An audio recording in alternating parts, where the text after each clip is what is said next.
Hi, I'm the 13th Wolfman. And when I say iconic horror monsters, or villains, or bad guys, what comes to mind? Frankenstein's monster? Count Dracula. Freddy. Jason. Pinhead. Norman Bates. Well, how about Leatherface? That's right, the people over at Lionsgate were nice enough to send over Texas Chainsaw 3D. Check out this slipcase. This is one of the coolest slipcases ever. Can you get that? I mean, are you digging on it? I love it. Now, slipcase aside, this movie does have a few flaws. I personally, I like parts of it. I thought the story was, I would say the story is about 75-80% there. The one major flaw that I have and everybody else out in the horror nation has with this movie is basic math. Yeah, basic math. It's not that hard. The girl was born in 1974, so you would think that 39 years later she would be, I don't know, about 38, 39, you know. But when we catch up with the little girl from the beginning of the movie, she's in her 20s, easily. I mean, basically, this should be the granddaughter of the girl that was kidnapped. But I digress. I kind of jumped ahead. So let's start off where we are. The story goes like this. In 1974, Tobe Hooper made a movie.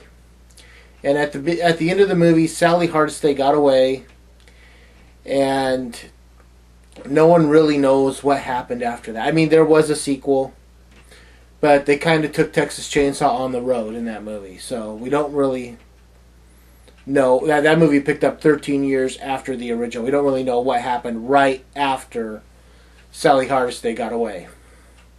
This is the movie that's supposed to answer that question. Sally Hardesty gets away, and she shows up and she says, this crazy family has slaughtered my 3 friends and my brother. So we see that the police come out to the house, ask for Leatherface to come out and face the sheriff, get taken in, and get a fair trial.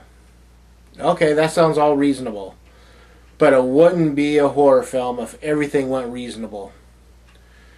Out of nowhere come the rednecks and underbelly of this little town of Newt. They show up in vigilante mode, and they burn down the house, killing off the entire Sawyer clan. Yeah, I said clan. I'll get to that in a minute. Killing off the entire Sawyer clan. And in the aftermath, when they're rummaging through the ashes of the house and everything, this one guy finds a woman with a baby. He kills the woman and steals the baby and raises the baby as their own. This baby grows up, I mean, she's a Sawyer. She is a genetic link to Leatherface. So, I mean, I'm serious, it's a baby. It's about 4 months old. So when you skip forward through the years and you find out that it's now 2013, you're going, just a second. It's basic math. Math is off. I mean, even if they don't want it to be 2013, they're using like all modern cars, modern phones, Skype, you know. So it just wouldn't flow any other way. That's one minor flaw. Actually, it's a major flaw, but it's I'm like, okay, as dumb as a mistake as that is, I can possibly look past that.